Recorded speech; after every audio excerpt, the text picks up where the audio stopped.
നിങ്ങൾക്കായിട്ടുള്ള യൂണിവേഴ്സിൻ്റെ message എന്ന് നോക്കാം.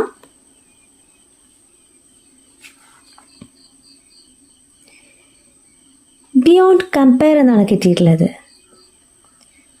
Comparing new partners to past experience. പുതിയ പങ്കാളിയെ മുൻകാല അനുഭവങ്ങളുമായിട്ട് താരതമ്യം ചെയ്യുന്നു എന്നാണ് പറയുന്നത്. അപ്പോൾ നിങ്ങളുടെ പേഴ്സണും നിങ്ങളും സെപ്പറേഷനിലാണ്. പുതിയ വ്യക്തികൾ നിങ്ങളുടെ ലൈഫിലേക്ക് വന്നിട്ടുണ്ടെങ്കിൽ നിങ്ങൾ അവരെയും നിങ്ങളുടെ പാസ്റ്റിലെ വ്യക്തിയെയും കമ്പയർ ചെയ്യുന്നു.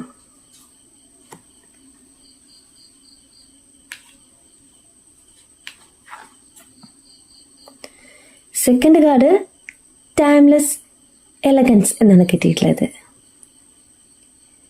U are always beautiful to someone who loves you. നിന്നെ സ്നേഹിക്കുന്ന ആ ഒരാൾക്ക് നീയെ സൗന്ദര്യമുള്ള വ്യക്തിയാണെന്ന് പറയാണ്. അപ്പോൾ നിങ്ങളുടെ പേഴ്സണ് നിങ്ങളെക്കുറിച്ച് ഓർക്കുമ്പോൾ വളരെയേറെ സൗന്ദര്യം തോന്നുകയാണ്.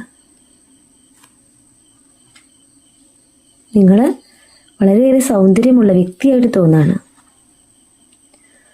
ബേണിംഗ് ബ്രൈറ്റ് എന്നാണ് കിട്ടിയിട്ടുള്ളത്. Stoke passion to keep the flame of love alive. സ്നേഹത്തിൻ്റെ ജ്വാല നിലനിർത്താൻ അഭിനിവേശം ജ്വലിപ്പിക്കുക എന്നാണ് പറയുന്നത്.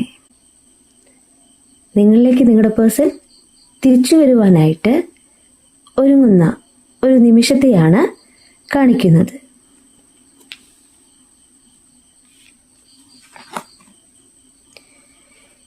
ഡിവൈൻ മാച്ച് എന്നാണ് കിട്ടിയിട്ടുള്ളത്. Following your destiny and a love that's meant to be. നിങ്ങളുടെ വിധിയെയും ഒപ്പം ഉണ്ടാവാൻ പോകുന്ന ആ പ്രണയത്തെയും പിന്തുടരാൻ പറയുന്നു. ഇവിടെ ഡിവൈൻ ബ്ലെസ്സിങ്സ് ആയിട്ടാണ് പറയുന്നത്. ഇതൊരു സോൾമേറ്റ് കണക്ഷൻ ആണെന്ന് പറയുന്നു, ട്വിൻ ഫ്ലെയിം കണക്ഷൻ ആണെന്ന് പറയുന്നു. കാരണം യൂണിവേഴ്സായിട്ട് തന്നെ നിങ്ങളെ ഒരുമിപ്പിച്ചതാണ്. നിങ്ങളുടെ പേഴ്സൺ നിങ്ങളിലേക്ക് തന്നെയാണ് ഫോക്കസ് ചെയ്യുന്നത്. ഇവിടെ യൂണിവേഴ്സായിട്ട് തന്നെ ഒരു എനർജി അവരിലേക്ക് കൊടുക്കുന്നുണ്ട്. അവർ തിരിച്ചു വരുവാനായിട്ട് ആഗ്രഹിക്കുന്നു. നിങ്ങൾ വളരെയേറെ സൗന്ദര്യമുള്ള വ്യക്തിയായിട്ട് ഇപ്പോൾ അവർക്ക് ഫീൽ ചെയ്യുന്നു.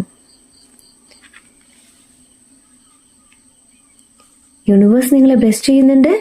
നിങ്ങൾ പോസിറ്റീവ് തിങ്കിങ്ങോട് കൂടി ഇരിക്കുക. നിങ്ങൾ അഫർമേഷൻസ് ചെയ്യുക. നിങ്ങളുടെ പേഴ്സൺ നിങ്ങളിലേക്ക് തന്നെയാണ്.